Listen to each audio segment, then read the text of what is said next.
Well, the third argument is an argument for design based upon the fine-tuning of the universe for life. And it goes something like this. Premise one, the fine-tuning of the universe for intelligent life is due to either physical necessity, chance, or design.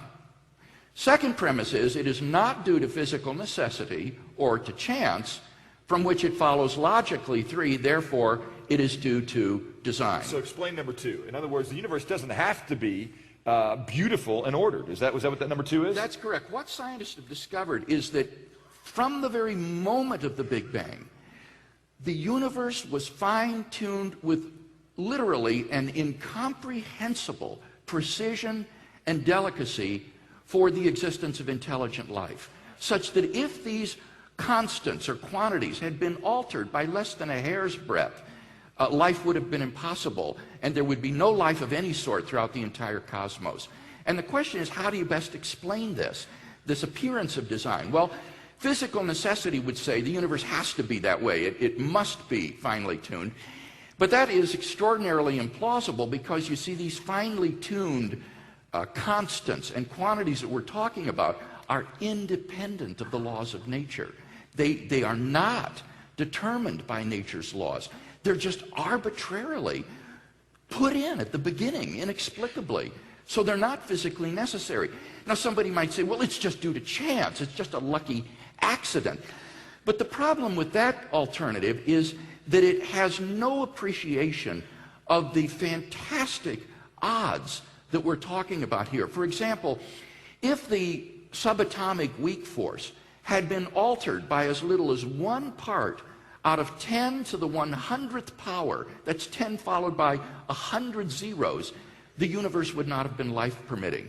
And there are a dozen or more of these kinds of constants and quantities, all of which have to fall into this exquisitely narrow range of life-permitting values in order for the universe to be life-permitting. So that the idea that this happened just by chance is just infinitesimally probable. In fact, I think non-believing statisticians and philosophers have said there hasn't been enough time in that 13.7 billion years for that type of chance to bring about the kind of order that we're seeing. Right. I mean, to give you an idea of the numbers we're talking about, there have been only around 10 to the 17th power seconds in the history of the universe. And now we're talking about odds like 1 out of 10 to the 100th power. And this is just one parameter, and there are, as I say, many of them.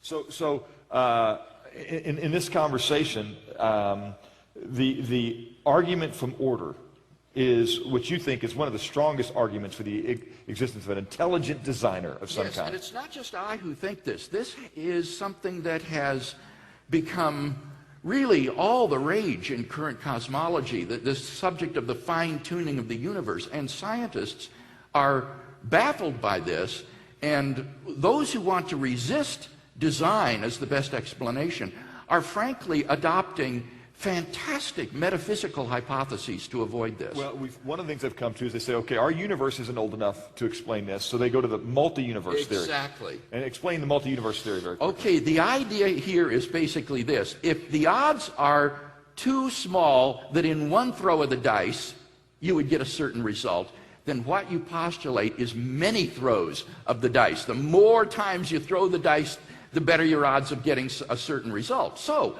the idea is that in order for our universe to be explained by chance alone, what you do is you postulate an infinite number of other parallel universes, which are undetectable to us. We have no knowledge of them, no way of detecting them, but they are randomly ordered. All of the values of the constants and quantities appear somewhere in this world ensemble of universes. And so, by chance alone, somewhere in the world ensemble, a finely tuned universe like ours would exist. And I think it is a compliment to the power of this design argument that otherwise sober scientists would resort to metaphysical hypotheses of this sort simply in order to avoid a divine